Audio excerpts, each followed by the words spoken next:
Wel, wi wrth y modd bod fi wedi llwyddo i brynu hwn. Ond gobeithio fydd Lisa a Shannon yr un mor bles wrth i weld e am y tro cynta. Wel ferched, fe chi'n meddwl? Ie, dim tyllau neu cracks, mae'n edrych yn lan. Mae ffenestri ar. Ie, mae'n edrych yn dda. Union fel dwedodd Shannon, dim tyllau yn y to, mae'r guttering dal yna, mae fe'n edrych yn really lan, actually, o'r tu allan. Cofiwch nawr, sochwyd efo mewn. Pwy sy'n mewn gynta? Ti moyn mynd yn gynta? Ie, fi, please.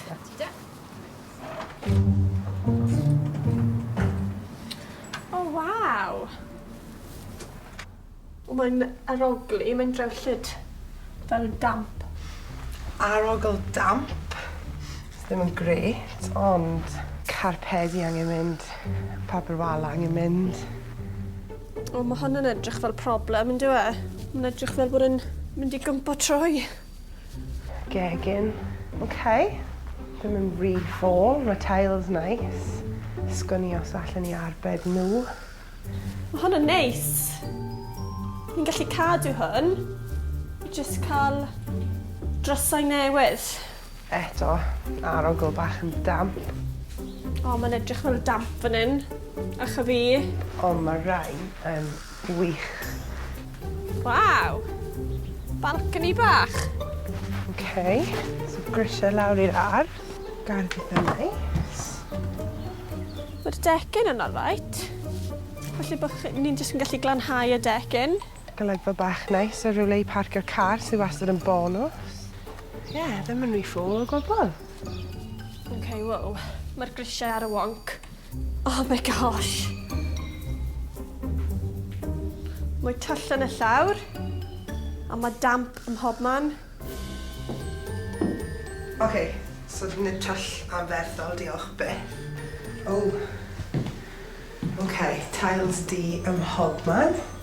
Ddim cweit yn siŵr sut fi'n teimlo am hynna eto. O, waw! Mae hwn yn neis. Dwi'n gallu cadw rhain. Dwi ddim yn hoffi'r llawr. Dylu ar y llawr. Gobeithio gallu cadw hwnna, mae hwnna'n lyflu.